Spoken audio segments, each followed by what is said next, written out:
Desculpa, gente. Nós somos do projeto English Food. Nós fazemos reuniões semanais em vários níveis de conhecimento, né? Nós temos um nível básico, intermediário e avançado. E aí nós selecionamos um artigo relacionado à ciência dos alimentos, um artigo por mês. E aí nós discutimos esse artigo em inglês nas reuniões, nós falamos sobre o contexto desse determinado assunto que nós escolhemos, e nós também aprendemos novas palavras que estão inseridas nesse contexto da ciência dos alimentos. Então, o projeto ele é muito bacana porque nós juntamos as duas coisas, né? A língua inglesa e a ciência dos alimentos. E é isso, aí qualquer pessoa pode participar do projeto, não sei se todo mundo que está aqui hoje participa do projeto, mas qualquer pessoa pode participar do projeto, não precisa estar na área de alimentos, de nutrição, farmácia, pode ser de qualquer área. Eu mesmo sou estudante de medicina veterinária e amo o projeto, aprendo muitas coisas muito bacanas lá. E é isso. E aí, hoje, nós vamos falar sobre o assunto de alimentos processados, né? A Fernanda, que é professora, nutricionista, né, formada pela USP, ela vai se apresentar direitinho. Ela vai falar um pouco para a gente sobre esse assunto, e o tema da apresentação dela é muito legal, que é alimentos processados, fake food ou fake news. Então, nós vamos ter um pouco de uma visão diferente do que a gente aprendeu esse mês sobre os alimentos ultraprocessados. Nós tivemos uma base, né, esse mês do que são os alimentos ultraprocessados, como é que eles são classificados, e a Fernanda vai trazer uma visão crítica para a gente. Então, muito obrigada, Fernanda, por estar participando aqui com a gente. A gente fica muito feliz, é um prazer te receber aqui. E é isso, pode começar.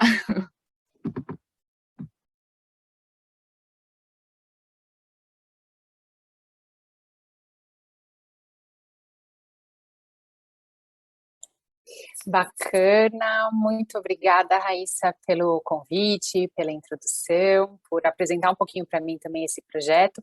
Eu acho que eu estou compartilhando minha tela, só que queria confirmar com vocês se está tudo certo. Tá aparecendo certo? Aqui sim. Tá ótimo, obrigada.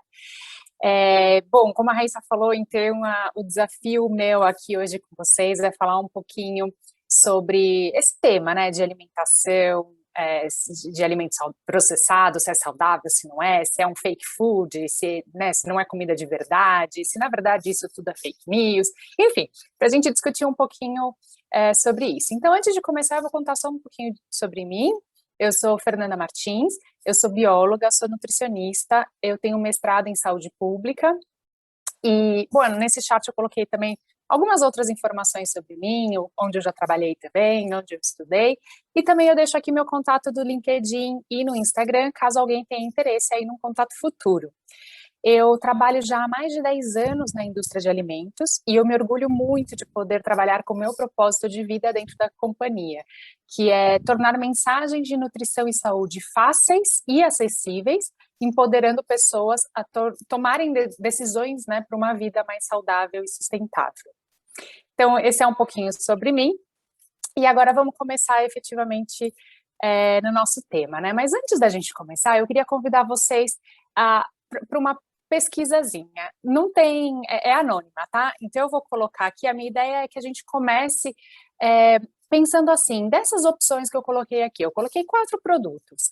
Eu gostaria que vocês me dissessem qual deles, e aí eu vou colocar aqui já a pesquisa para vocês, eu queria saber qual deles vocês acham que é o mais indicado para o consumo. Se vocês tiverem oportunidade, tiverem com outro celular na mão, ou tiverem no computador e possam acessar um link, eu convido vocês, então, a entrar nesse QR Code. Se for com o celular, é só apontar a câmera para esse símbolo, para esse QR Code que está aparecendo, ele já leva direto para a pesquisa. Ou então, se for no computador, se vocês colocarem esse slido.com, e colocar esse número que está indicado no chat, vocês também entram na pesquisa. Para quem quiser, é só para eu conhecer um pouquinho da opinião de vocês. Não tem, ninguém sabe, tá? É anônimo, então ninguém sabe quem que está respondendo o quê. É só para ter um pouquinho ideia do que vocês pensam, para a gente fazer essa discussão mais bacana, mais interativa com vocês. Então, aqui a pergunta de novo seria: qual daqueles 4 produtos que eu mostrei no chat anterior você acha que é o mais indicado para um consumo mais regular, né, que seria o mais saudável. Aqui eu coloco até saudável num ponto, porque é muito difícil a gente falar se um alimento é saudável, né, a gente costuma falar de uma dieta saudável. Mas qual desses alimentos você acha que ele seria, então, aí o mais saudável, aquele mais indicado para um consumo mais frequente, que de repente você come quase todo dia? Enfim, se todos eles têm o mesmo nível de saudabilidade, ou se vocês acham que o pão integral, né, de forma e multigrãos, ele é melhor, ou então esses salgadinhos caseiros, que são coxinha, empadinha, croquete, ou então biscoito de polvilho. A gente já tem 9 pessoas que deixaram opinião. Vamos deixar mais um segundinho, e aí eu já mudo. Bacana. A maior parte de vocês, então, está dizendo aqui que acha que, dentre estas opções, aquele alimento que seria mais indicado para um consumo regular seria, então, o pão de forma integral multigrãos, né? Ainda está mudando um pouquinho, mas acho que é isso. Fiquem com o celular aí na mão, com o site, porque aí eu vou ter mais uma perguntinha para vocês daqui a pouco, tá? Obrigada aí por responderem esse. Então, vamos seguir. Vamos começar, então, né? Eu acho muito interessante essa frase que eu coloquei aqui, que ele é de um cientista americano, que diz assim: os alimentos processados são amplamente condenados, mas mal definidos. E se vamos criticar alguma coisa, né, a gente precisa saber exatamente o que a gente está criticando, o que ela é, né? Então, vamos lá. O que são os alimentos processados, né? Do ponto de vista científico, né, principalmente da engenharia de alimentos, alimento processado é qualquer alimento que foi modificado do seu estado original. O processamento, então, ele pode acontecer em casa, num restaurante ou em uma indústria. E tomando como exemplo uma maçã, né, em seu estado original. Qualquer modificação que a gente faça a essa maçã será um processamento. Então, por exemplo, a maçã cortada, a maçã em forma de suco, ou a maçã seca, geleia, ou ainda usar essa maçã para fazer um molho ou uma torta, implica em processar esse alimento, implica na produção de um alimento processado. Mas e os alimentos ultraprocessados, né? De onde veio esse nome? O que são esses alimentos ultraprocessados? Bem, eu soube que vocês receberam a indicação, né, para ler um artigo sobre esse tópico, como a Raíssa comentou na introdução, e que a ideia de hoje, então, era a gente discutir um pouco esse material. Então, eu vou trazer aqui alguns dados que vão contribuir com a discussão, e a minha ideia é gerar senso crítico sobre esse tema, tá? Então, vamos começar com o material que lhes foi sugerido, né, que foi um artigo publicado em uma revista científica. O primeiro ponto é que esse artigo, ele é do tipo comentário. Ele não é, por exemplo, um artigo original, uma meta-análise, uma revisão sistemática, que é aquela revisão da ciência, né, do que tem de ciência disponível sobre o tema. Ele não é um estudo clínico, randomizado, ele é um comentário. Seria como um artigo de opinião. Um comentário, ele nem sempre é revisado por pares, ele não tem o escopo de ser, assim, uma representação da realidade, mas ele é apenas opinião, comentário de um grupo específico. Então, os comentários, em geral, eles são escritos, inclusive, sobre temas controversos. Então, é um motivo a mais para a gente ter cautela quando a gente lê um comentário. A gente precisa identificar isso no artigo e saber que a gente está lendo um comentário, né? E esse comentário que vocês leram, então, ele discorre sobre a classificação nova, que seria uma classificação aí baseada no grau de processamento de alimentos, né? Uma classificação que foi criada pelo grupo que é autor desse comentário. E vale ressaltar que este não foi o primeiro comentário que foi publicado por esse grupo, né? Anos antes, esses mesmos autores publicaram outros comentários também sobre a classificação de alimentos ultraprocessados. Então, teve em 2009 uma publicação, em 2012, em 2016, e mesmo depois desse documento que vocês leram, ainda vem um outro comentário em 2019. E um ponto a destacar é que a definição de alimentos ultraprocessados veio mudando ao longo dos anos. Então, essa, inclusive, é uma crítica importante em relação à classificação, já que a interpretação ela pode ser diferente, né? A definição ela não é tão clara, né? Ela não é tão objetiva. Então, ela é diferente em cada um desses artigos, tem uma classificação um pouco diferente. Mas então, afinal, o que é um alimento ultraprocessado? E agora eu queria voltar àqueles exemplos, mas dessa vez a pergunta é diferente. Então, se vocês puderem novamente ir lá nesse QR Code ou no site, agora eu queria que, dentre aqueles alimentos que foram apresentados, qual deles é ultraprocessado? Então, será que ultraprocessado é a batata chips de pacote, é o pão de forma integral multigrãos, seriam aqueles salgadinhos caseiros, a coxinha, empadinha, croquete, seria que o biscoito de polvilho, ou será que todos eles são classificados como ultraprocessados? Vamos ver aí, acho que a gente teve 12 pessoas respondendo a pergunta anterior, vamos ver se a gente tem as mesmas 12 respondendo aqui. Aqui não está aparecendo a resposta de vocês, mas no próximo chat aparece, tá? Era só para não ter influência de uma resposta no outro. E, de novo, as respostas são anônimas, já temos 10 pessoas. Vamos dar mais aí 2 segundinhos, 12. Beleza, então vamos ver o que vocês acharam, então, desses 4 alimentos, qual deles seria ultraprocessado ou se todos eles. E a gente tem aqui todos classificados como ultraprocessados, como a resposta que mais recebeu votos. Depois a gente tem a batata chip de pacote e o pão de forma integral, sendo que os salgadinhos caseiros não receberam nenhum voto. E a resposta correta é o pão de forma integral. Só ele. Se surpreenderam? Acho que muita gente deve ter falando, mas como assim? E, por exemplo, a batata de pacote, será que ela não é ultraprocessada? Bem, a batata de pacote, segundo o grupo autor dessa classificação, não é ultraprocessado. É um alimento simplesmente processado. Assim como o biscoito de polvilho. E o pão, que está aqui, né, como classificado como ultraprocessado, então, que era a resposta correta, o pão, ele aparece aqui como ultraprocessado, assim como esses outros produtos que eu coloco aqui, como, por exemplo, alguns queijos, o creme de ricota, que em geral tem menos até gordura do que o queijo padrão, alguns iogurtes, um patê de atum, um sanduíche desses que a gente chama de natural, né, o sanduíche de atum, todos esses são classificados de acordo com esse grupo como ultraprocessados. Assim como um caldo verde, ou um creme de ervilha com bacon, pitaí, né, que são pratos prontos, vendidos já prontos, congelados, e eles são muito criticados, então, pelos autores dessa classificação por já serem prontos. Então, a gente pode ver que tem uma variedade imensa de alimentos, né, bastante diferentes entre si, que acabam caindo dentro desse mesmo grupo de ultraprocessados. E os salgadinhos de festa, né?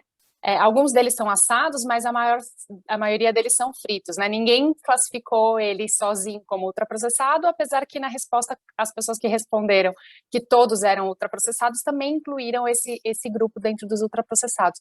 Mas, na verdade, de acordo com esse grupo, né, que cunhou essa classificação de ultraprocessados, eles são caseiros, esses salgadinhos. E se eles são caseiros, eles não são ultraprocessados.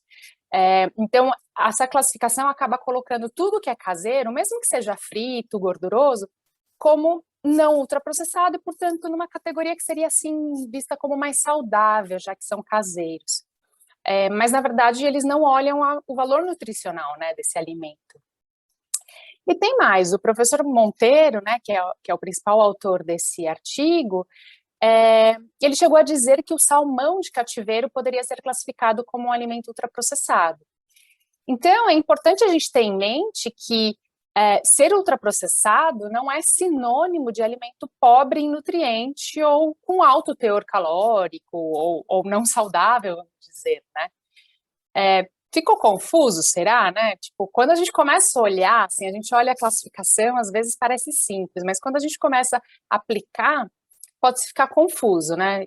Eu às vezes me perco, então talvez alguns de vocês já tenham se perdido. Mas salmão? Como assim? Então vamos por partes. Vamos voltar à definição dos alimentos ultraprocessados, né? Eu usei aqui 2 comentários sobre a classificação de alimentos ultraprocessados. Então, um é o artigo que vocês leram, e o outro é um outro comentário que foi publicado mais recentemente, que inclusive é intitulado Alimentos ultraprocessados, o que são e como identificá-los. Então, vamos ver como que os autores identificam, né, os alimentos ultraprocessados nesses artigos. Seriam os alimentos ultraprocessados aqueles produtos com adição de açúcar, gorduras e sal? E a resposta é não.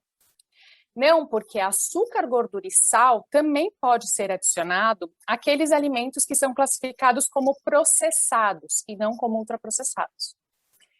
Então, será que a gente pode dizer que ultraprocessados são aqueles produtos com aditivos que aumentam a sua duração? E a resposta, de novo, é não. Os conservantes, eles também podem ser encontrados em alimentos chamados como processados, e até mesmo naqueles alimentos categorizados como ingredientes culinários, segundo esses autores, né? Então, essa não é uma forma de identificar os ultraprocessados. Então, seriam os ultraprocessados aqueles produtos que têm substâncias alimentícias de nenhum ou raro uso culinário e aditivos para tornar o produto mais palatável? E sim, essa então é a definição dos autores para a gente identificar um alimento ultraprocessado. Mas vamos lá. Substância de raro uso culinário. O que seriam essas substâncias? E esses aditivos para deixar o produto palatável? Desse jeito parece algo ruim, não é? Algo que não faz bem à saúde. Bem, vamos ver alguns exemplos dessas substâncias, né? Então eu trago aqui alguns dos exemplos que o grupo chama de substâncias alimentícias e que não seriam aí usados na culinária, né? Uma delas está aqui destacada, fibra de mandioca. Então, na indústria você consegue extrair a fibra e enriquecer alguns alimentos com mais fibra, né? Então, nesse caso, esse alimento tinha aí fibra de mandioca, e isso foi destacado como uma substância de não uso culinário. Soro de leite em pó. Então, você pode tirar uma parte, né? Dividir o leite, tirar uma parte do soro, e adicionar isso aos alimentos. É uma parte do leite, né? Glúten, que também é algo naturalmente presente aí no trigo, né? Em diversos produtos à base de trigo, por exemplo, e aí também fibra de trigo. Fibra alimentar, uma substância alimentícia. Será que esses produtos, né, quando a gente fala substância alimentícia de raro uso culinário, dá aquela impressão de coisa ruim. Mas será que essas fibras, esse soro de leite, é algo tão ruim? Eles são componentes aí que estão, né, presentes em outros alimentos, né? E agora os aditivos. O que seriam esses aditivos, né? Então a gente tem aqui aroma natural de alho, estabilizante pectina, aroma natural de gengibre, né? A pectina, para quem não sabe, a pectina ela é uma substância naturalmente encontrada na casca de frutas como maçã, laranja, né? E ela é usada depois para colocar em geleia, para dar aquele espessante, né? Para ser um espessante. Mas é uma substância naturalmente presente em diversas frutas. Ou então temos aqui lecitina de girassol. A lecitina também é uma substância naturalmente presente na semente de girassol, de soja, também na gema de ovo, né? Tem aí goma xantana, que é um polissacarídeo obtido aí da fermentação de açúcar, né? Da glicose, sacarose, e acaba sendo usada para espessar, né? Para incorporar molhos e tal, mas é uma substância que é produzida aí naturalmente, então, da fermentação de açúcar. E também destaco aqui aromas acidulante e ácido cítrico, que é uma substância naturalmente presente em frutos cítricos, como limão, por exemplo. E aqui temos também o aroma natural e o antioxidante ácido ascórbico, que é a vitamina C. Sim, a vitamina C é um ácido naturalmente presente em muitos alimentos, e na indústria ele acaba sendo considerado como um aditivo quando usado aí em pequenas quantidades para essa função de antioxidante, né?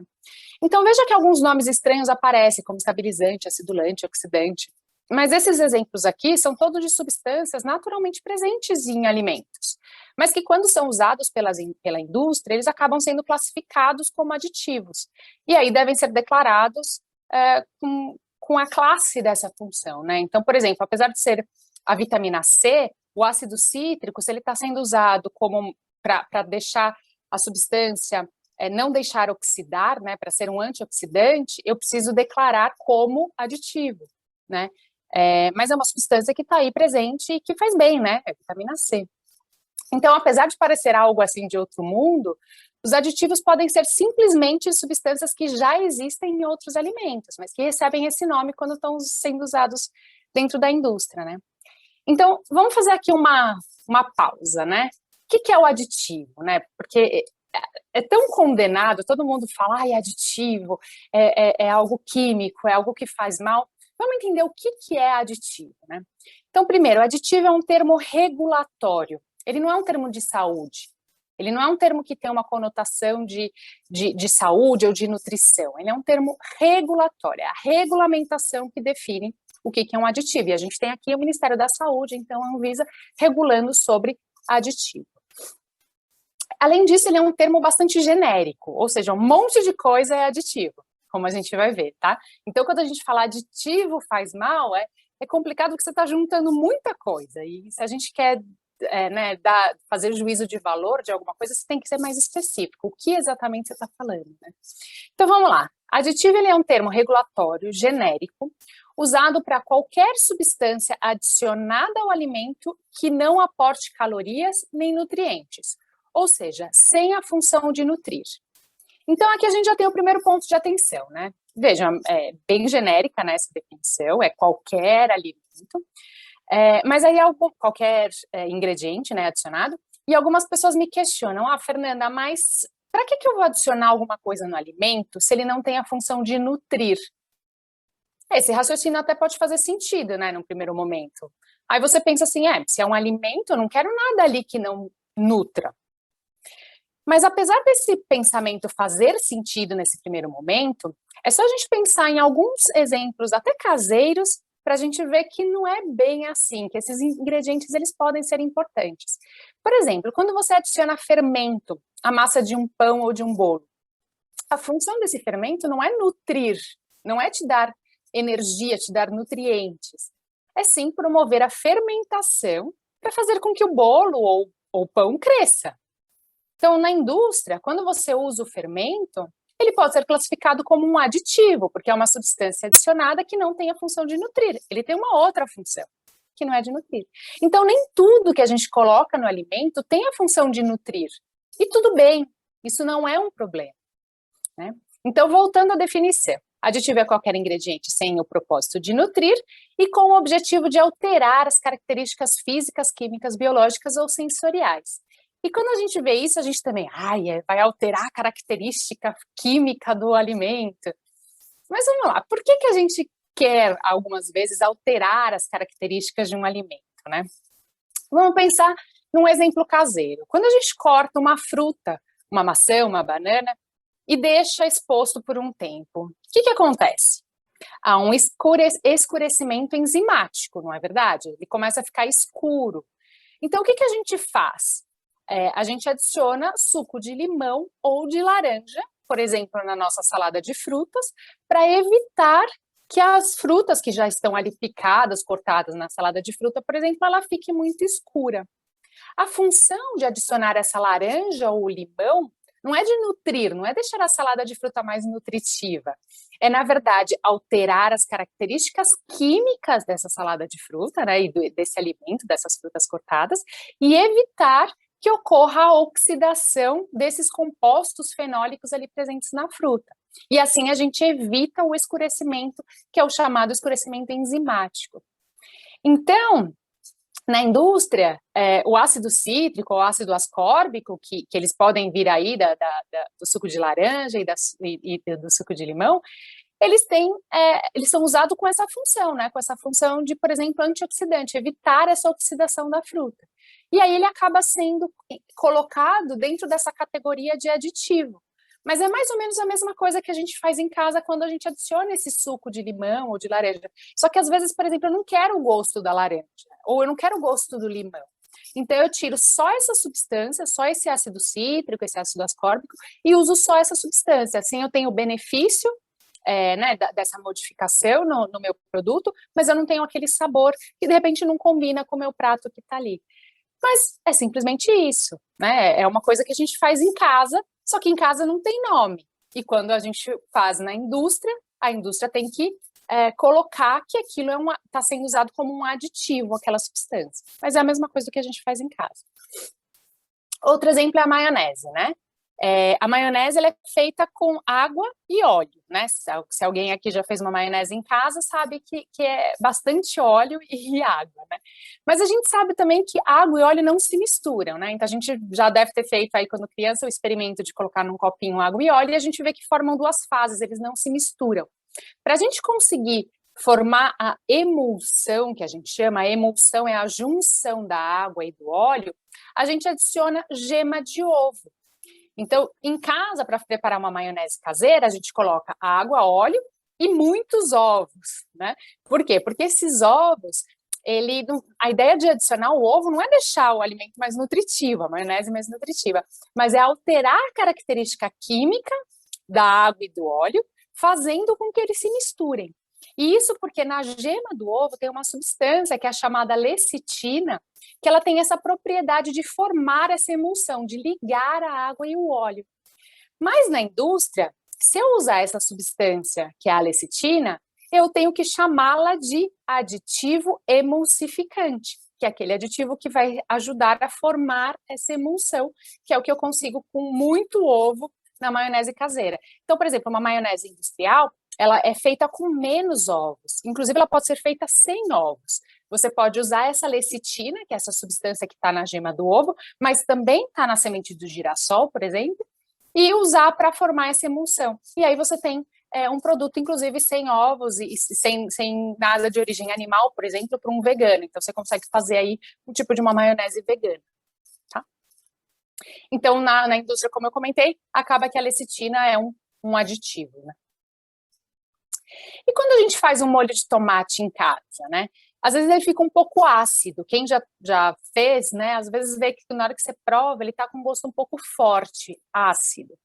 Algumas pessoas adicionam açúcar, mas na verdade o açúcar, ele não é alcalino, né? O açúcar, ele mascara a acidez, deixando mais acentuado um sabor doce, né? Mas ele não transforma esse produto. O único jeito de efetivamente neutralizar o ácido desse molho de tomate, por exemplo, é adicionar uma base alcalina, que pode ser, por exemplo, o bicarbonato de sódio, que inclusive é vendido e você pode comprar para usar em casa também. Então, para reduzir a acidez do molho de tomate, a gente pode adicionar esse bicarbonato de sódio, que ele vai atuar então como um aditivo que reage quimicamente. Estava finalizando, né? Estava aqui finalizando a questão do molho de tomate com bicarbonato de sódio, né? Que a gente adiciona então bicarbonato para tirar essa acidez do molho de tomate. E a gente pode fazer isso em casa também, só que na indústria, se eu adicionar esse bicarbonato, eu tenho que declarar que esse bicarbonato, ele é, então, um acidulante, né? Porque ele é usado para transformar quimicamente o alimento, tirar a acidez, né, e deixá-lo neutro. Isso significa mexer quimicamente no alimento, né? Nossa, Fernanda, mas mexer quimicamente no alimento faz mal, então? De maneira nenhuma, né? Outro aditivo também, que nesse caso pode ser usado, é o ácido cítrico, que também tem aí a função de regulador de acidez em alguns casos, né? E o ácido cítrico, como a gente viu, está presente em frutas, no suco de laranja, de limão. Então, às vezes a gente lê essas coisas ou vê, tipo, muda quimicamente e dá medo, porque a gente não conhece. Mas são transformações que acontecem normalmente todo momento, né? Então, como eu mostrei, você cortar uma fruta e deixar exposta ao ar, está mudando quimicamente aquela fruta. E não tem problema, né? São coisas que acontecem e tá tudo bem. Algumas outras vezes a gente pode querer modificar uma característica sensorial do alimento. O que é sensorial? Uma cor, o sabor, né? Então, que tal a gente adicionar um pouquinho de coloral no alimento, né? Quem lembra? Eu lembro muito da minha avó com a questão do coloral, né? Adicionar o coloral para deixar mais vermelhinho, o frango, né, com aquela cor, senão ele fica muito pálido, aí você coloca um coloral para deixar ele mais amarelinho, mais vermelhinho. Então, o coloral é o nome popular de uma substância vermelha que é extraída, por exemplo, da semente do urucuzeiro, né, que é o pó de urucum. Então, quando a gente usa o coloral, que contém esse urucum, você modifica as características sensoriais do alimento, né? Então, você tem uma cor diferente no alimento. E na indústria, então, quando eu uso o urucum, que é essa substância extraída, né, desse urucuzeiro, ele é um aditivo corante. Ai, Fernanda, mas é corante, faz mal? Bom, é o urucum, né, que a gente pode usar na sua casa também, o urucum, ele só acaba recebendo esse nome de aditivo corante quando usado pela indústria. E aí eu acho muito engraçado, porque quando a gente olha na internet, né, tem assim, urucum, 10 benefícios para a saúde. Só que aí se eu uso urucum puro, né, purificado, porque se você pega a semente do urucum e faz em casa, essa semente não está pura, né, vem com outras substâncias também. E aí se você purifica essa substância e usa na indústria, aí vira um aditivo, vem assim num pote que é diferente, parece químico, aí faz mal. Então, por um lado, a mesma substância, né, urucum, ela é vista como positiva, mas se é a indústria que está usando, então essa substância faz mal. Outro exemplo, né, é a cúrcuma. Quem já ouviu também, né, comeu aqueles pratos bem amarelinhos, feito com cúrcuma, com açafrão da terra, né? Inclusive, essa é uma substância que ela é parte do curry, né, que é muito usado na culinária indiana. Bom, a curcumina, né, ela é um fenol natural de cor amarelo brilhante, né, e ela é produzida por uma planta, né, a planta de açafrão, especificamente pela raiz da planta de açafrão. E a raiz, né, da cúrcuma, ela é muito usada na culinária para dar sabor e colorir os pratos. E na indústria de alimentos, ela é muito usada como corante em pães, massas, queijos, margarinas, pratos industrializados, e recebe aí o nome, então, de aditivo, com esse número também, NSC. E também a gente vê muito na internet isso, todo o poder da cúrcuma, né, na cozinha. E aí, só que aí eles explicam tudo do poder da cúrcuma, que é super boa e tal, e aí faz uma nota bem pequenininha no final da reportagem. Na indústria de alimentos, a cúrcuma é usada como corante, né, em biscoitos, queijos, margarinas e tal. Mas aí a gente vê, de repente, uma outra reportagem falando, corante faz mal. Ué, mas a cúrcuma não é o corante? E como que o corante faz mal se a cúrcuma tem todo o poder aqui, os benefícios para a saúde? Então acaba ficando confuso, né? Então as pessoas usam de forma errada a palavra aditivo, como se fosse algo negativo, e não necessariamente é, né? Ele, apesar da definição de aditivo não ser assim muito simples, muito amigável, como a gente viu, né? Muda a característica física, química, não tem o propósito de nutrir, né? Na verdade, podem ser simplesmente substâncias que são naturalmente presentes em outros alimentos e que podem ser consumidas de forma regular sem problema nenhum. Portanto, esse tipo de imagem, né, que vem muitas vezes relacionada a aditivos, elas são falsas, não faz sentido, né? E a classificação de alimentos ultraprocessados, ela acaba sendo fundamentada nessa ideia errônea de que aditivos fazem mal à saúde, né, de maneira geral, sem levar aí em consideração o valor nutricional dos alimentos, né? Então, vamos voltar para a nossa questão dos alimentos ultraprocessados, né? Foi uma pausa aí falar dos aditivos, porque faz parte da definição, né? Mas agora vamos voltar, então, para o que são aqueles alimentos ultraprocessados. O que acontece, né? Quando a gente fala em alimentos processados, muita gente pensa em alimentos como esses. Por exemplo, eu coloquei aqui, meu interesse não é vilanizar nenhum alimento, apontar como bom ou ruim e tal, eu estou simplesmente trazendo aqui exemplos só para ficar mais fácil para a gente tangibilizar, né? Porque às vezes a gente fica só pensando na teoria e fica mais difícil. Então eu tentei trazer exemplos, mas de maneira nenhuma para julgar, para dizer se pode ou se não pode, tá? São simplesmente exemplos para promover a discussão.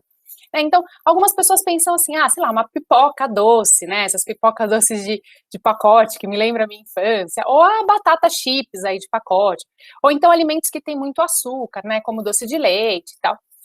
Normalmente as pessoas ligam o ultraprocessado a esse tipo de alimentos, né? Que antigamente a gente chamava de junk food, né? Qualquer alimento que não era para aquele consumo diário, né? Que era para um consumo mais esporádico e tal, a gente chamava de junk food.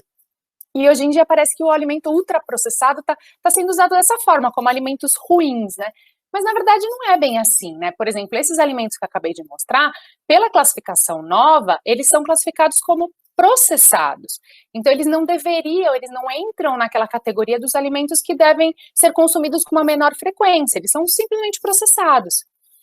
E já alimentos como, por exemplo, essas duas saladas, esses legumes congelados, acabam sendo classificados como ultraprocessados. Ou então, esse queijo sem lactose, tipo cottage, que ele é baixo em gordura saturada, o pão integral, como a gente viu, aqui uma canja congelada.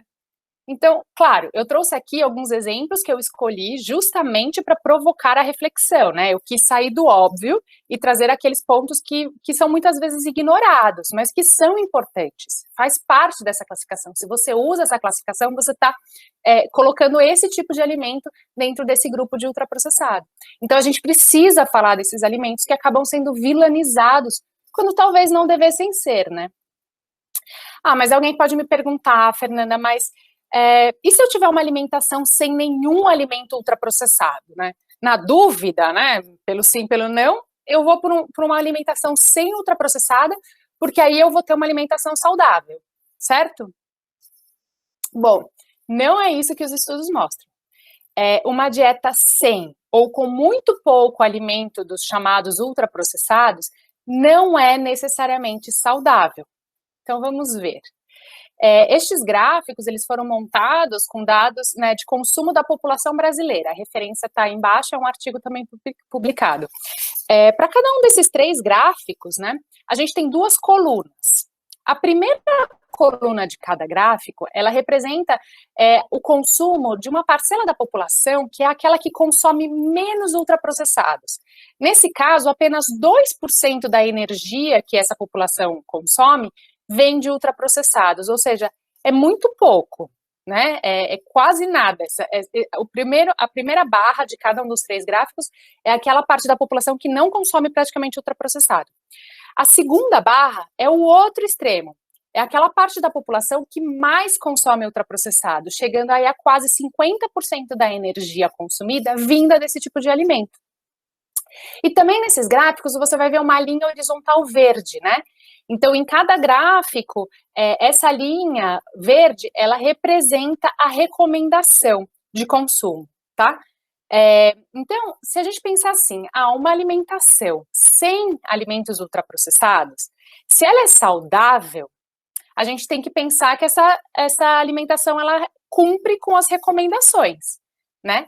Mas a gente vê que não é isso. Então, aqui, essa primeira barra para gordura saturada, as duas estão abaixo da recomendação, o que é bom, porque aqui é o máximo da recomendação. Então, aqui os 2 casos são positivos, nenhum dos 2 está acima da recomendação, que no caso é algo ruim. Para sódio, a gente vê que as 2 barras ultrapassam o limite máximo de consumo recomendado de sódio. E para fibra, nenhuma das 2 chega nesse range que é o consumo recomendado de fibra. Ou seja, se a alimentação sem ultraprocessado fosse saudável, eu deveria ter aqui essa primeira barra alcançando a quantidade de fibra, essa primeira barra abaixo do limite máximo de sódio consumido. E não é isso que a gente observa. Na verdade, elas estão até bem próximas, aqui nos 2 casos abaixo, nos 2 casos acima e nos 2 casos abaixo.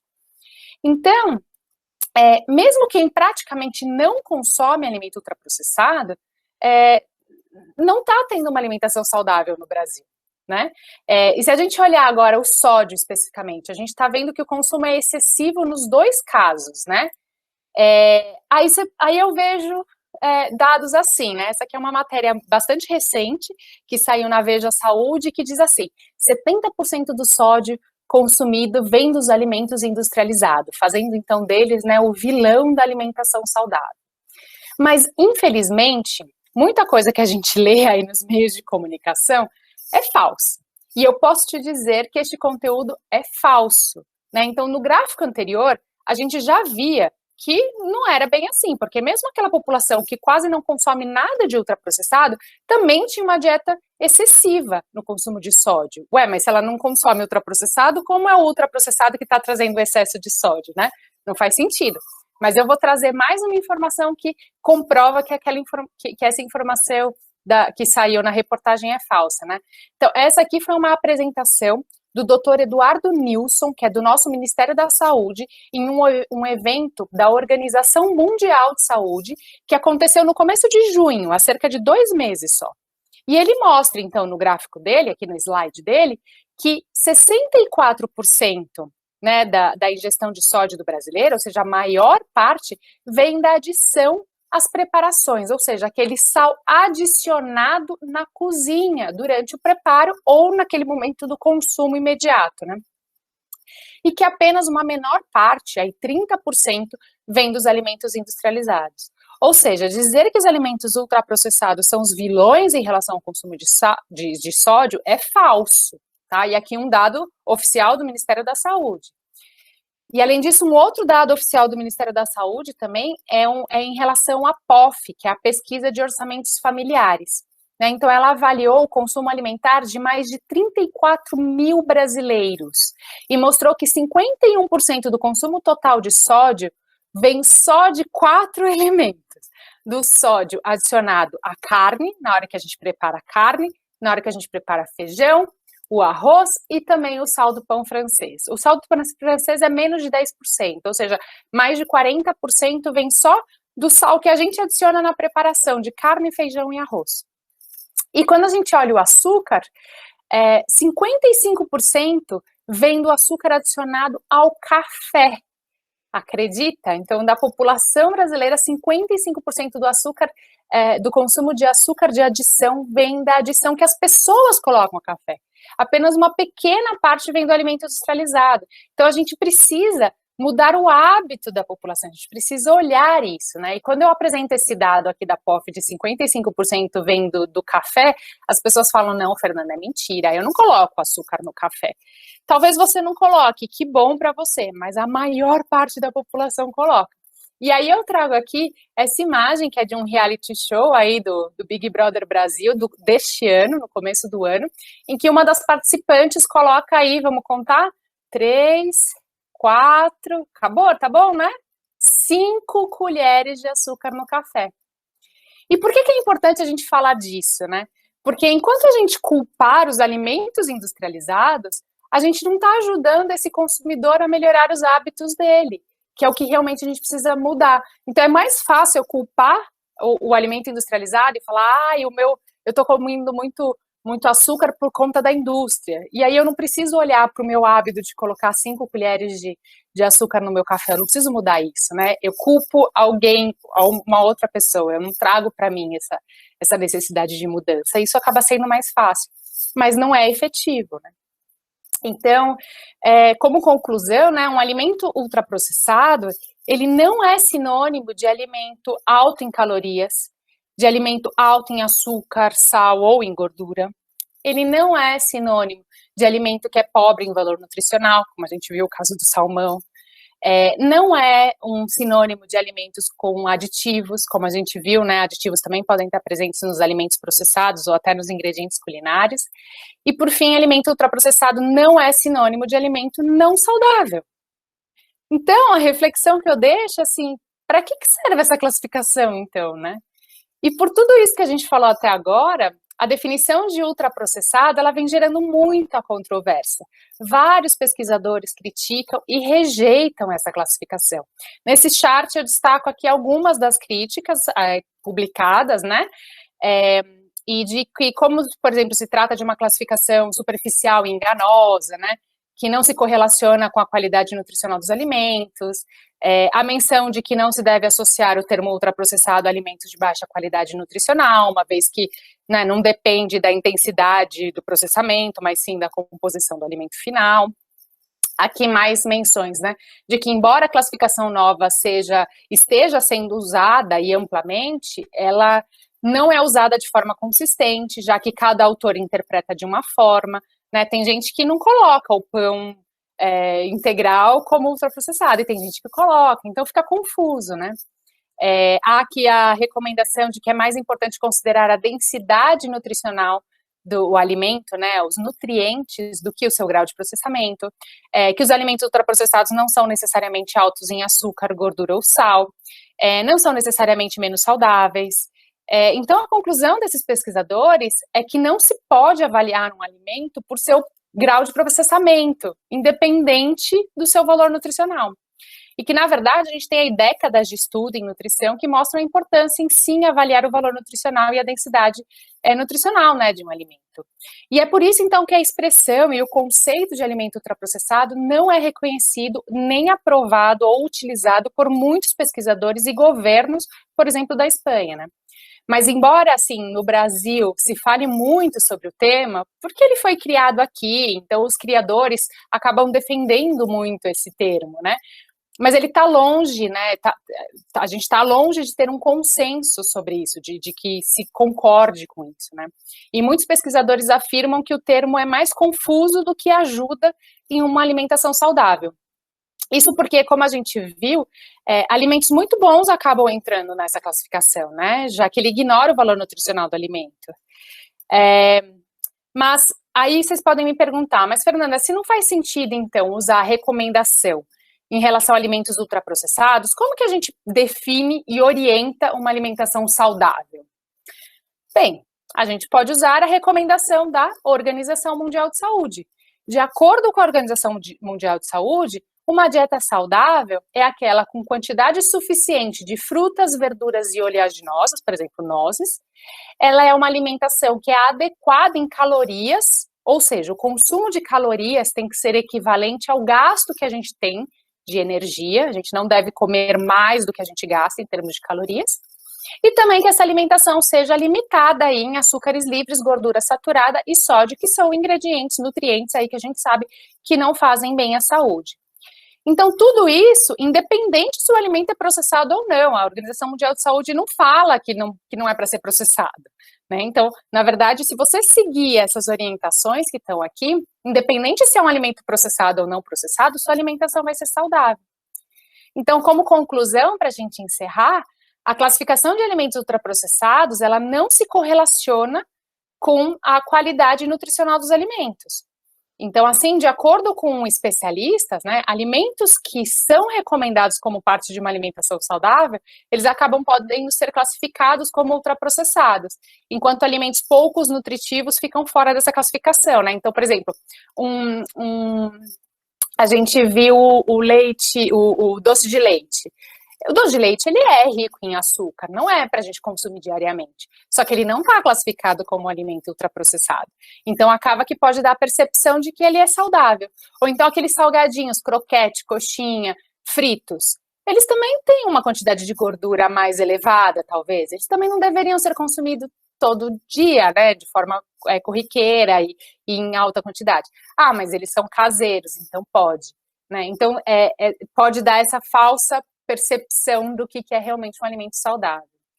E diferente do que é geralmente comunicado, a classificação, então, de alimentos ultraprocessados é, sim, muito criticada por diversos cientistas da área de nutrição e engenharia de alimentos, de diversos países. Então, segundo esses pesquisadores, essa classificação é confusa e enganosa, e não ajuda a orientar hábitos alimentares saudáveis. Então, de novo, aqui, né, como base da Organização Mundial de Saúde, uma alimentação saudável é aquela com quantidade suficiente de frutas, verduras e oleaginosas, adequada em valor energético e limitada em açúcares livres, gordura saturada e sódio, independentemente se é um alimento processado ou não. E, por último, o foco deve ser, então, em produzir alimentos processados mais saudáveis e não em evitar o processamento de alimentos, né? Essa é a mudança aí que a gente tem, porque a gente sabe de diversos benefícios do processamento de alimentos, tanto em questões de segurança alimentar, que já é muito conhecido, né, e hoje até nas questões de sustentabilidade. Então, se a gente fica falando ultraprocessado como ruim, a gente está tentando, colocando essa imagem para a população de que o processamento de alimentos é algo ruim, o que na verdade não é. Então, a gente deveria trabalhar em usar o processamento para produzir alimentos cada vez mais nutritivos, mais sustentáveis e mais gostosos, por que não, né? E não usar o processamento de alimentos. E com isso eu encerro aqui minha fala. Meu objetivo hoje era trazer um pouco de informação para gerar aí reflexão, discussão, alguma inquietação, né? Então eu agradeço o convite, a oportunidade de trazer essas provocações hoje e parabenizo aí a equipe do English Food por estimular esse tipo de discussão. Então, fico agora à disposição aí para perguntas, comentários, críticas, sugestões, inquietações, enfim, fico aí à disposição. Fernanda, muito obrigada, foi uma discussão muito rica, com certeza gerou inquietações e provocações na gente. Eu mesma não vou nem falar, né? Porque sempre ficava culpando os outros, assim, né? Nunca era eu, o problema era eu. Não, gente, porque, entendeu? Não é eu que tenho que mudar, não. Tô brincando, mas foi muito boa. Pena que aconteceu o que aconteceu, mas mesmo assim foi uma discussão muito rica. Tenho certeza que todo mundo vai levar esses aprendizados para frente aí agora.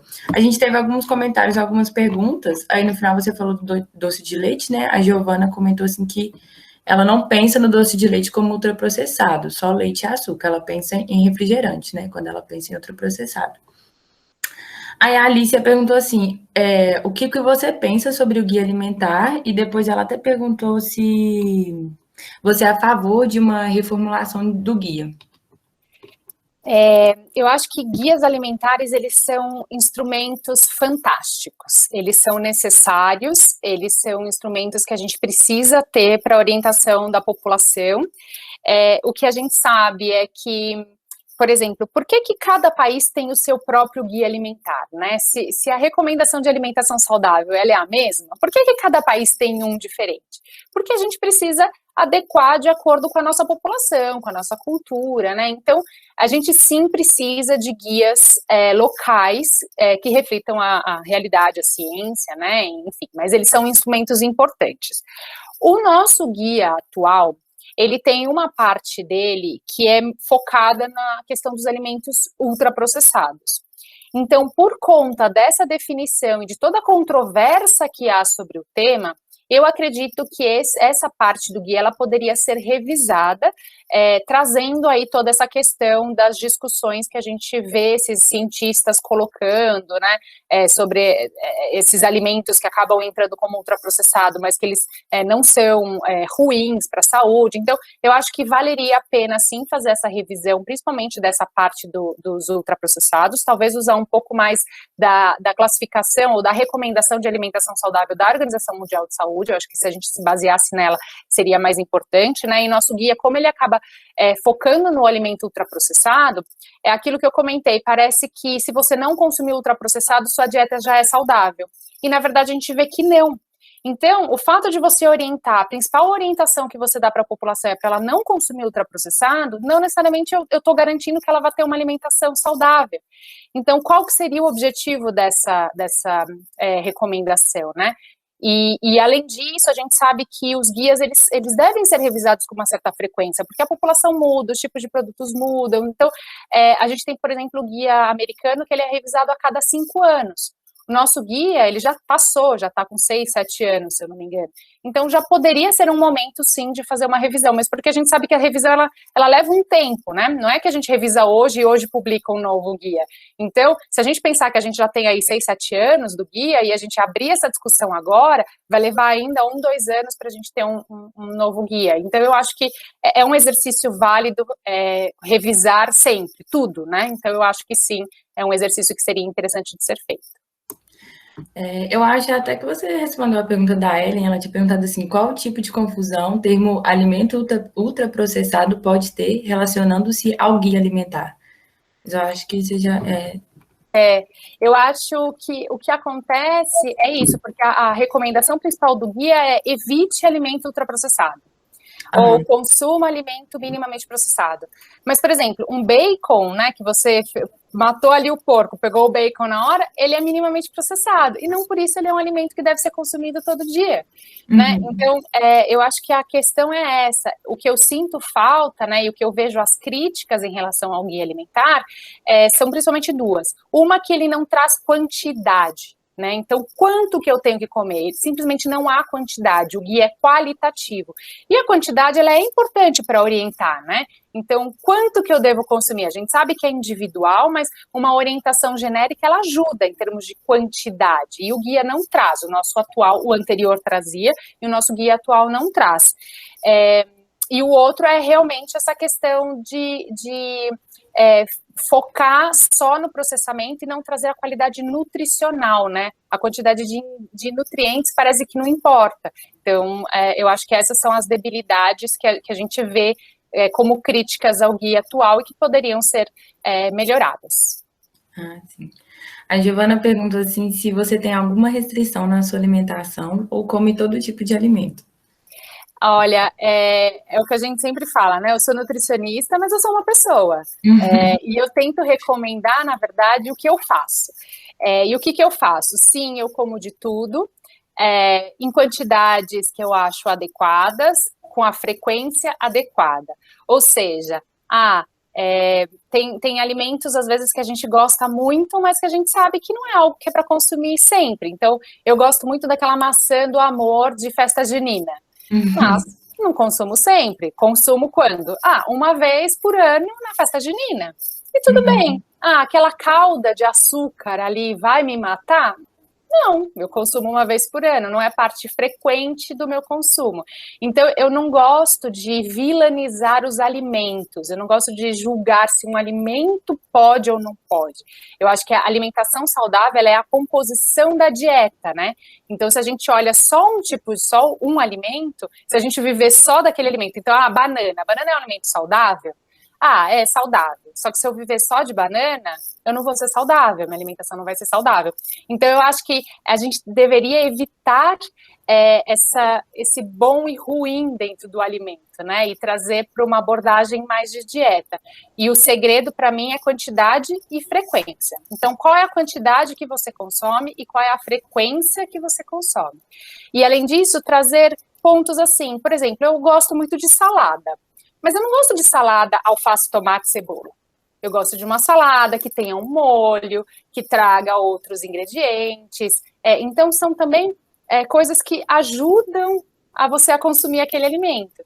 E aí você vai falar, eu faço um molho aqui em casa de maionese com shoyu, com mel, que eu adoro. Aí você vai falar assim, não, mas a maionese não pode. Por que não? Inclusive, ela pode me ajudar a comer mais salada, o que vai fazer bem para mim. Então, a gente não deveria ver o alimento excluído, né? A gente deveria ver o alimento dentro da composição. Então, sim, eu como de tudo, mas tentando sempre ter esse equilíbrio dentro da alimentação. Nossa, isso é muito interessante, porque a gente realmente vilaniza, né, muitos alimentos, assim, igual você falou da maionese aí, a gente sempre faz isso, acha que não pode, né? Às vezes se força a comer uma coisa que tá odiando, mas que comeria mais se tivesse... E a mídia faz muito isso, muito. Os influenciadores de saúde, né? E alimento, chia. Agora, se você puser chia, você vira saudável. Ou então, se você comeu a pizza, nossa, você é do mal, vai pro inferno porque você comeu a pizza. Não, gente, é tudo quantidade e frequência, é tudo, né, um balanço do que a gente está comendo para compor o final, essa alimentação saudável que cumpra com aquela recomendação da Organização Mundial de Saúde que eu mostrei, né? Então, acho que o objetivo é esse. A Júnia Gonçalves perguntou o que você acha do consumo de biscoito recheado, chips e refrigerantes em um lanche para crianças. Esse é um bom ponto. Eu acho que a gente deve tentar fazer os lanches diversificados, balanceados, principalmente diversificado, eu gosto da palavra, porque acho que assim, um dia um lanche desse, não acho que seja um problema. Todo dia pode ser um problema. Agora, eu vou tirar então o suco, o refrigerante, e vou colocar um suco de laranja todo dia. Será que o suco de laranja é também tão adequado? Tem guias alimentares, por exemplo, da Holanda, que não recomenda suco de laranja, por exemplo, suco de fruta. Por quê? Porque aí você acaba entregando uma quantidade de açúcar da fruta, é natural da fruta, mas é açúcar. E você acaba consumindo mais do suco do que da fruta. Então, melhor do que mandar o suco da laranja, é mandar uma laranja, por exemplo. Né? Porque o suco você tomaria 3 laranjas e nem perceberia, não teria fibra, e teria muito do açúcar da fruta. Sendo que se você come uma laranja, você tem uma saciedade maior, com mais fibras, né, e com menor consumo aí total de açúcar. Então, assim, eu acho que a gente tem que tomar cuidado com algumas das mudanças, né, porque as pessoas falam, não pode o refrigerante porque é industrializado, então vamos para o natural, para o suco de laranja. Mas talvez um suco de laranja todo dia, que equivale aí a 4 laranjas, também não seja tão adequado. Melhor eu levar uma fruta. Aí eu falo, eu não vou mandar biscoito recheado, então eu vou mandar uma cocada que minha mãe fez. É adequado?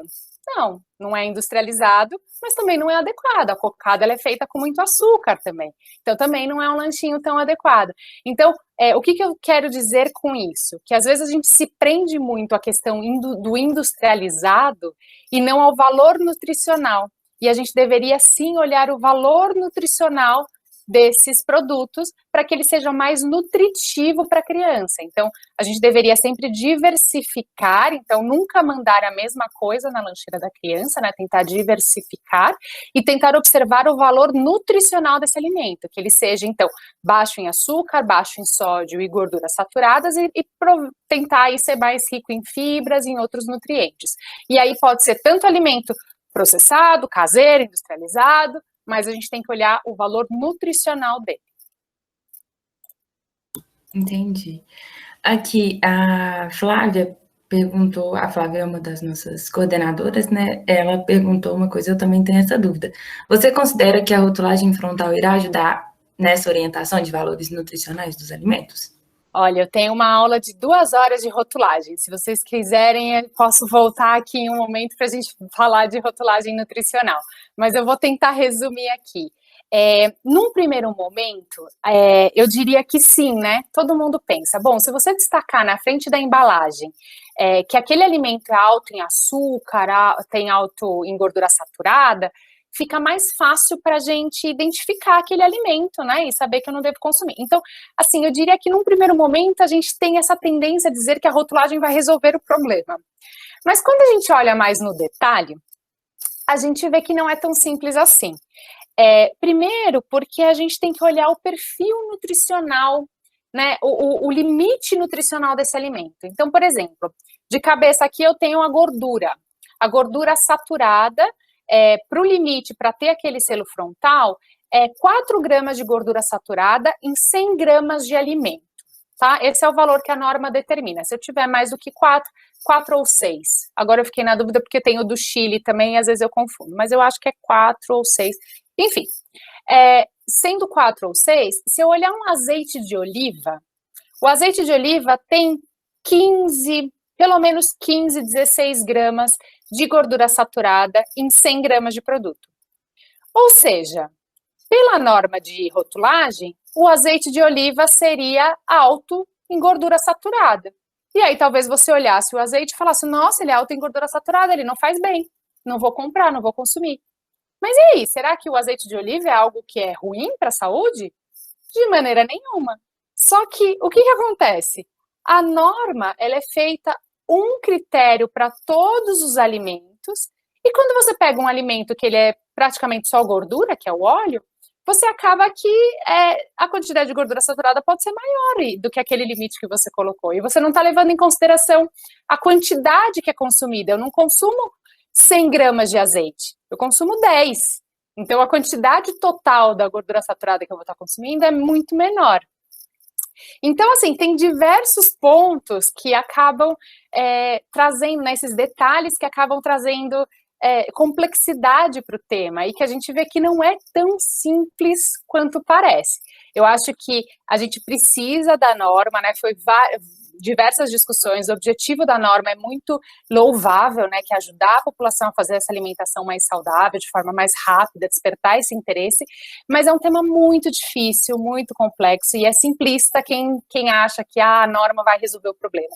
Não vai resolver o problema, a gente tem a experiência do Chile há 5 anos implementado, não resolveu o problema, então acho que a gente tem que olhar, a gente tem que aprender e a gente vai ter que ajudar a população a entender esse selo, a usar esse selo de forma adequada, então vai ter muito desafio, os nutricionistas principalmente têm que estar aí muito atentos para orientar a população a usar bem essa ferramenta que vai vir. Então, só para concluir a questão do azeite, o azeite acaba que não vai ter o selo porque ele entrou numa lista de exceção.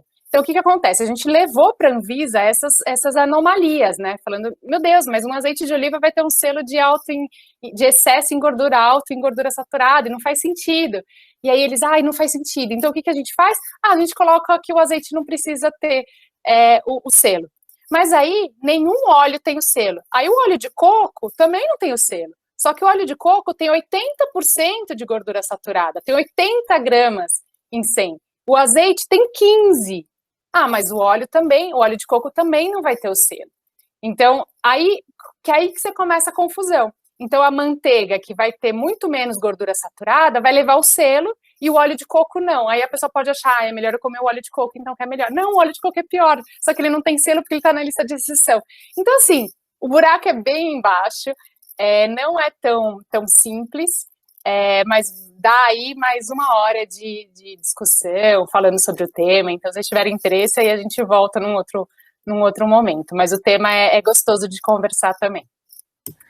Fernanda, a gente sempre conversa sobre isso no projeto, assim, sobre essa educação, informação para a população, sabe? Que às vezes a gente acha que é muito escassa. É verdade. E a gente acaba ficando na mão de influenciadores, né? Que não necessariamente são nutricionistas. Então, eu acho que a gente tem muita coisa que a gente precisa aprender, que a gente precisa discutir ainda e melhorar a comunicação também. Tem mais pergunta aqui, pode perguntar? O horário é de vocês, eu acho que a gente já passou aqui um pouco do horário de vocês. Não, tô tranquila, eu tô perguntando por você mesmo. Por mim eu posso mais um pouco, sem problema. Por que a indústria... A Giovana perguntou, por que a indústria foca mais na palatabilidade do que no aspecto nutricional? E aí eu volto uma pergunta assim, quando a gente vê os dados, né, por exemplo, da imagem do reality show, né, que a pessoa coloca 5 colheres de açúcar no café. Será que essa pessoa está pensando na palatabilidade ou no aspecto nutricional do café dela? Quando a gente em casa faz um bolo, né, é muito engraçado, eu uso muito o exemplo do bolo, eu não trouxe aqui, mas eu coloco muito o bolo industrializado, que as pessoas falam, ai, esses bolos são cheios de açúcar, e eu coloco a tabela nutricional do bolo industrializado, e um bolo de uma doceria aqui em São Paulo, que é super famosa, por exemplo, Amor aos Pedaços, que as pessoas em geral gostam muito, e aí eu coloco o valor nutricional do bolo do Amor aos Pedaços, e as pessoas sempre falam, ai, é muito melhor o do Amor aos Pedaços do que esse bolo, né, industrializado aí de pacote. Realmente, você já viu a quantidade de açúcar e gordura saturada do bolo do Amor aos Pedaços? É muito maior do que o industrial. Então, assim, a palatabilidade, ser gostoso, não é algo que só a indústria quer. Todo mundo quer. Quando a gente vê os dados de consumo de sal, né, mostrado pelo Dr. Eduardo Nilson, do Ministério da Saúde, em que as pessoas adicionam na preparação, a pessoa que está adicionando ali na hora que está fazendo e está provando, ela não está preocupada, eu estou colocando muito sal. Ela está preocupada em estar gostoso. Então, isso é algo inerente do ser humano. E assim, a indústria, ela tenta ainda fazer algo gostoso com menor quantidade possível. Então, por exemplo, quando eu uso um aroma diferente, eu posso estar reduzindo a quantidade de sódio, né? Porque aí eu ponho menos sal e um pouquinho de aroma de uma outra coisa, e aí no final, o gosto total, ele é gostoso, e eu tenho menos quantidade de sódio. Então, eu diria que a indústria sim está preocupada em melhorar a qualidade nutricional dos seus alimentos. Então, a gente tem, por exemplo, no Brasil, o acordo das indústrias de alimentos, né, da ABIA, que é a Associação de Indústrias de Alimentos, com o Ministério da Saúde, para redução de sódio, de açúcar em produtos. Então, isso já há anos isso acontece, e aí então se determina limites, e a indústria inteira vem diminuindo essas quantidades. Então, é um trabalho super bacana, um trabalho que tem dado bastante resultado. Então, na indústria, a gente tem outras tecnologias que nos ajudam a dar um sabor gostoso com menos desses nutrientes críticos, né, e com melhor qualidade nutricional. Mas em casa, a gente acaba adicionando açúcar, adicionando sal, com muito mais proeminência, né. Então, eu volto à pergunta, a indústria, ela se preocupa com a palatabilidade? Sim, tanto quanto qualquer um de nós quando faz qualquer uma das preparações em casa também. Em casa a gente vai e faz igual a Carla Dias, né? Ela com açúcar. Não é? Ela não se preocupou com a qualidade nutricional do café. Eu vou fazer só mais as 2 últimas perguntas. A Mariana perguntou se existe algum site oficial que nos mostre a classificação dos alimentos. Você sabe? Não sei.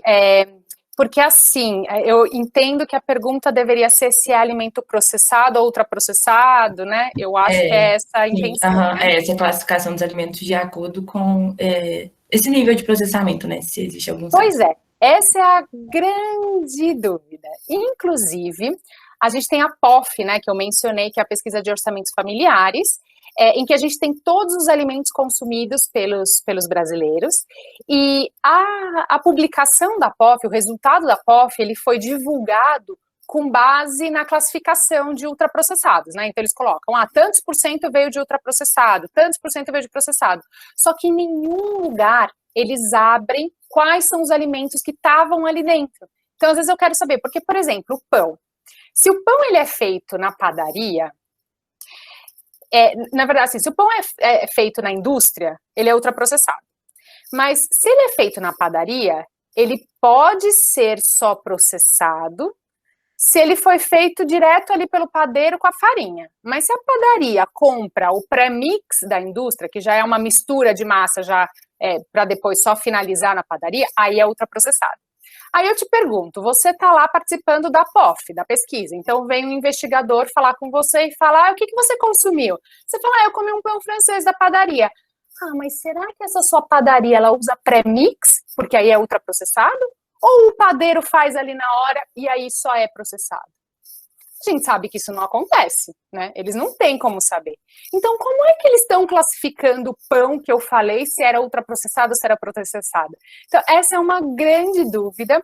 Já houve a pergunta para o grupo, que é o mesmo grupo, os autores aí da classificação nova, eles que estão trabalhando com os dados da POF, né? Já foi feita a pergunta e eles disseram que eles não disponibilizaram e parece que não tem a intenção de disponibilizar essa tabela onde eles dizem o que é o quê, né? Então, qual alimento entrou como ultraprocessado e qual não entrou. Então, assim, essa é a pergunta do milhão, como a gente sabe.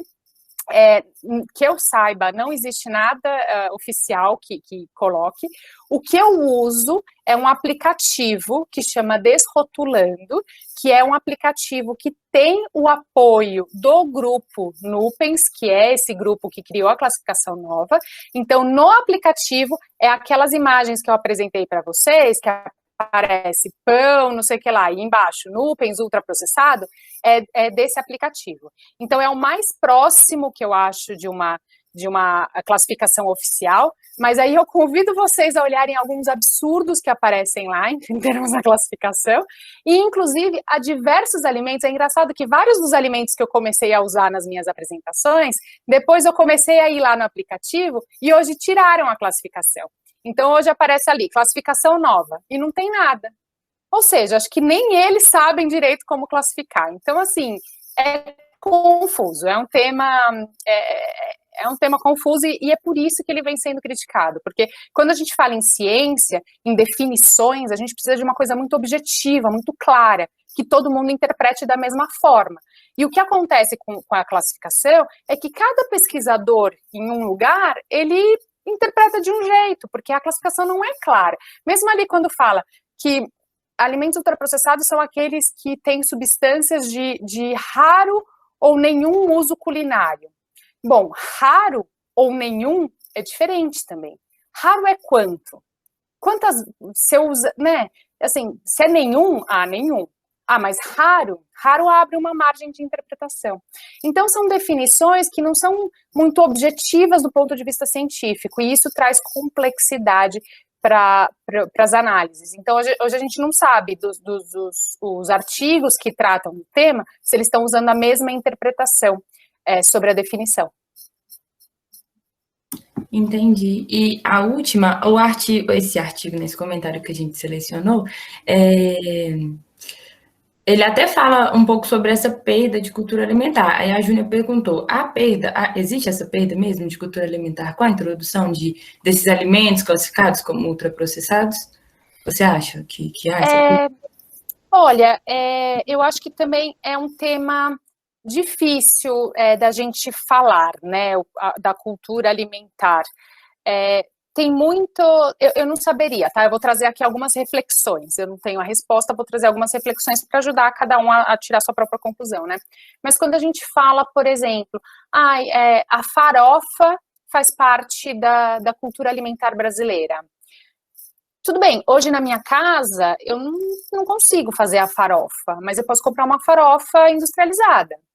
Ah, será que eu comprar industrializada eu estou perdendo a minha cultura alimentar ou eu estou me ajudando a trazer essa cultura, só que no dia a dia eu não teria porque eu não faço, né? Não tenho esse costume de fazer esse tipo de preparação.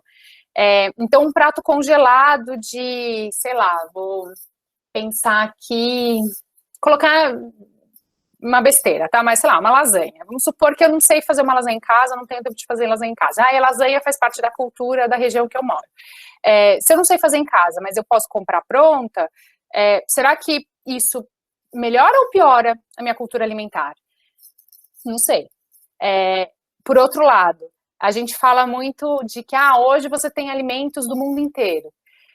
Mas também no passado as pessoas reclamavam. Por que em tal país tem esse tipo de alimento e o Brasil não tem? Né? Então eu já escutei muito isso falar mal da indústria no Brasil. Porque no outro país tem um monte de coisa e aqui no Brasil não tem nada.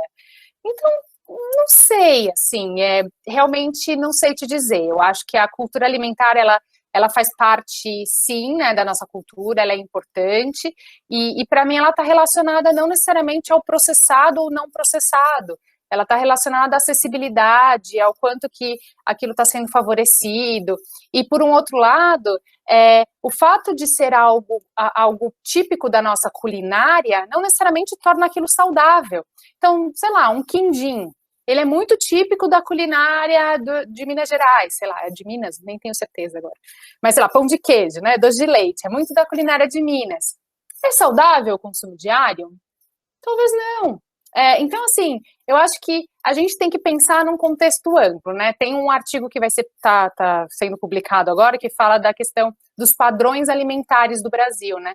E a gente fala muito do arroz e feijão, mas parece que quem tem o hábito de consumir muito arroz e feijão, quem tem o padrão alimentar bem clássico de arroz e feijão, na verdade está dentro de uma categoria de insegurança alimentar. Em geral, essa pessoa não tem acesso a outros tipos de alimentos. Então, na verdade, o que parece ser uma cultura, na verdade, é algo que não necessariamente é tão positiva. Essa pessoa não está tendo uma diversidade alimentar, não está conseguindo outros nutrientes, ela está com uma alimentação mais monótona, ela está numa situação de insegurança alimentar. Isso não quer dizer que todo mundo que come arroz e feijão está em insegurança alimentar, não é isso. Mas quem praticamente só come isso está. E é parte da cultura. Então, acho assim, como eu falei, não sei, estou aqui divagando sobre pontos para discutir, mas eu acho simplista, na minha opinião, dizer que alimentos industrializados tiram a cultura alimentar, tá? Eu acho que o alimento industrializado, ele pode, inclusive, te ajudar a fazer aquele prato que é típico da culinária, né? Então, e isso traria mais presença desse prato. Então, deixo aí para pensarmos. Muito obrigada, Fernanda. As pessoas te parabenizaram muito aqui no chat, falaram muito obrigada, né, pela sua apresentação.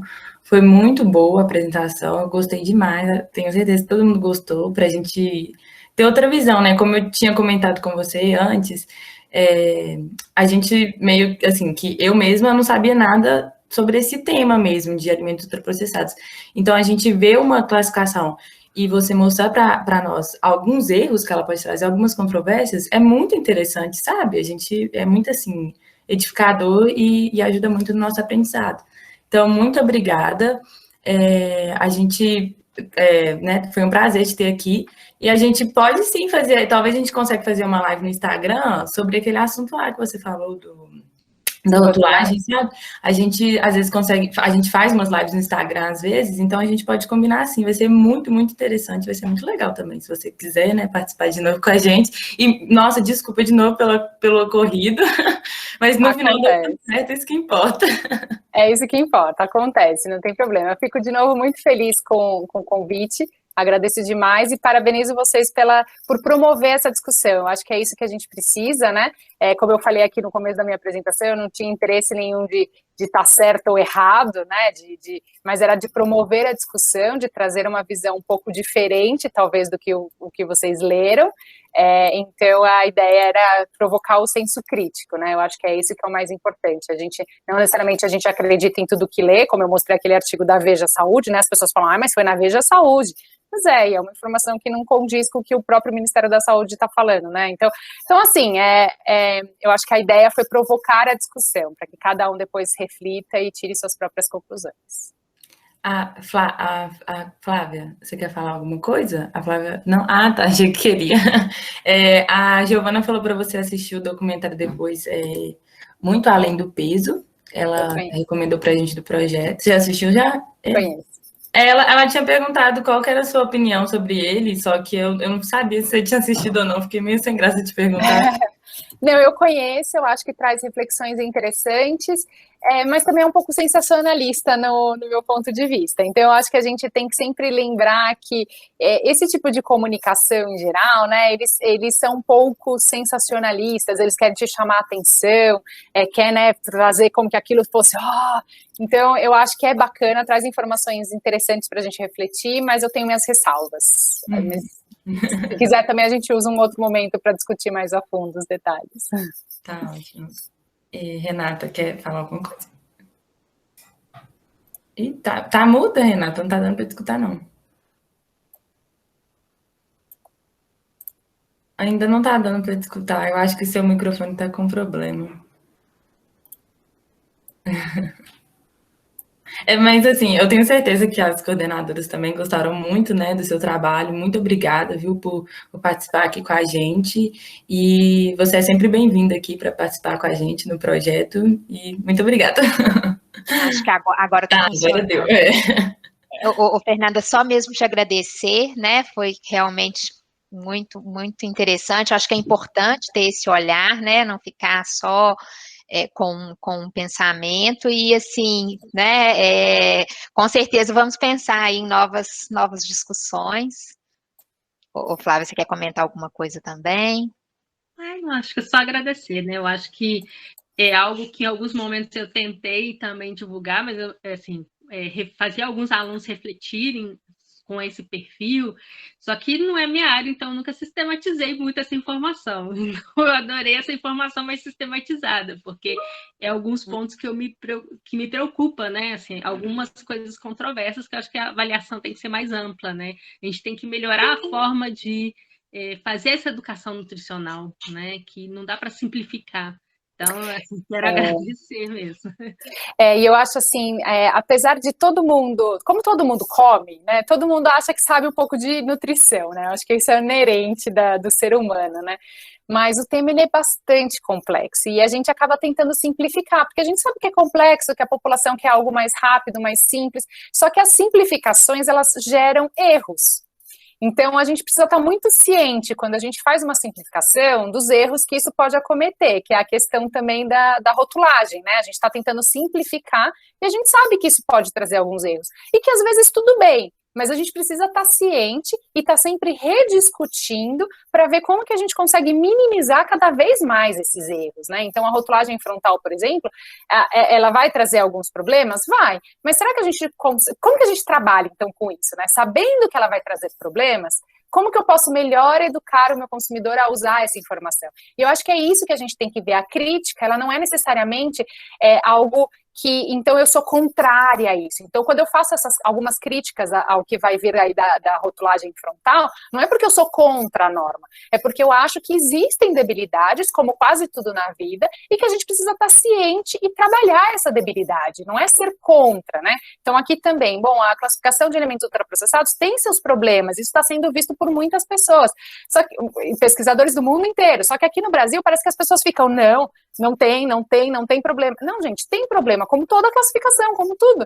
É melhor a gente encarar o problema e ver como que a gente consegue melhorar, como que a gente consegue evoluir, do que ficar falando não tem problema. Então, isso que eu acho o grande problema da nossa sociedade hoje, ela é muito binária. É sim e não. Ou você é a favor ou você é contra. Se você é contra tudo. Se você é a favor, você é a favor de tudo. Não, gente, eu acho que é o que perguntaram do guia. Pode melhorar? Eu acho que pode. Tem alguns pontos que ali acho que não foi tão feliz? Não foi tão feliz. Mas tudo bem, bola para frente, vamos olhar, vamos ver, vamos continuar discutindo, a ciência é assim. E a gente precisa ter um pouco mais essa cabeça aberta. Hoje em dia, as mídias sociais colocam muito um contra o outro, né? E eu acho que na ciência a gente não tem espaço para isso, né? A gente precisa de diálogo, de discussão e de sempre pensar em melhorar. Sim, sim, muito importante isso. Muito obrigada, Fernanda. Obrigada. Tenha um ótimo final de semana e todo mundo aqui também presente, muito obrigada. Todo mundo tenha um ótimo final de semana e a gente se encontra por aí. Tchau. Obrigada, tchau, tchau. Um abraço a todos. Abraço.